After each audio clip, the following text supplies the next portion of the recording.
mga ano na guys. Ganyan pala ang ayan. So ang dami niyang bunga guys. Ganyan siya kalalaki oh. Kaya lang tingnan niyo oh. So ito kukunin ko tong mga hindi pa sira. Yan nagsitumbahan na oh, ang lalaki ng bunga. Sobrang lalaki niya guys. Ayan. So ito naman po guys ang aming sili.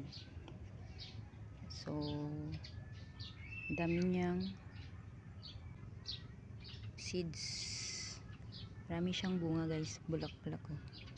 Papalabas na sila. So yan siya oh. Yan pala ang bulak-bulak ng ano